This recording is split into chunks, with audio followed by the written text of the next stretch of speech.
ตั้งแต่วันที่ 30 ตุลา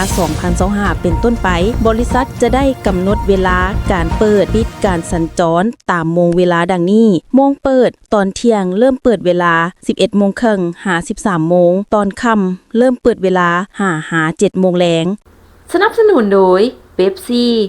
ตามที่ข่าวเศรษฐกิจการค้าพวกเฮาได้รายงานไปก่อนหน้านี้ปัจจุบันบริษัทพัฒนาสามเหลี่ยมเศรษฐกิจครบวงจรจำกัดผู้เดียวแม้นได้เข้ามาปรับปรุงเส้นทางภูเก้าหลักเพื่อให้สามารถเดินทางเข้าออกได้ปกติแต่ในนี้เพื่อให้เส้นทางดีสามารถผ่านไปมาได้สบายแม้นต้องได้ปรับปรุงบางจุดที่เปะเพนักดังนั้นบริษัทจึงได้ออกแจ้งการในวันที่ 30 ตุลา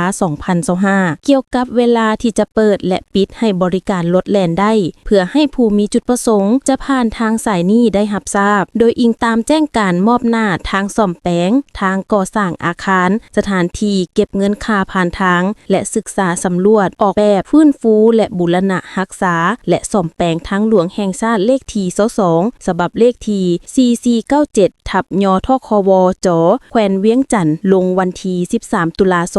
2025และอิงตามสภาพการก่อสร้างบูรณะซ่อมแปลงเส้นทางตัวจริงอยู่ภาคสนามโครงการบริษัทพัฒนาสามเหลี่ยมเศรษฐกิจครบวงจรจำกัดผู้เดียวขอถือเป็นเกียรติแจ้งมายังบรรดาทานผู้นำใช้เส้นทางเลขที่22ผู้เก้าหลักให้ทราบทั่วถึงกันว่าปัจจุบันโครงการของพวกเฮาได้เริ่มมีการก่อสร้างซ่อมแปลงเส้นทางนับตั้งแต่วันที่ 30 ตุลา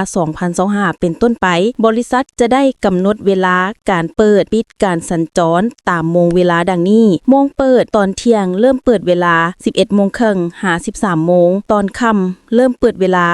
หา 7 โมงแลงดังนั้นจึงแจ้งมายังทานบรรดาทานภาคส่วนที่เกี่ยวข้องเพื่อรับทราบและให้ความร่วมมือด้วยความซื่นใจมีหน้าตาเป็นแบบใดหน้าตาซื่อๆแต่เห็นแล้วซุ่มซื่นหัวใจน้ำบ่น้ำดื่มหัวเสือคุณภาพเหรียญคำระดับสากลตื่มความซื่นใจห่วงใยทุกเวลา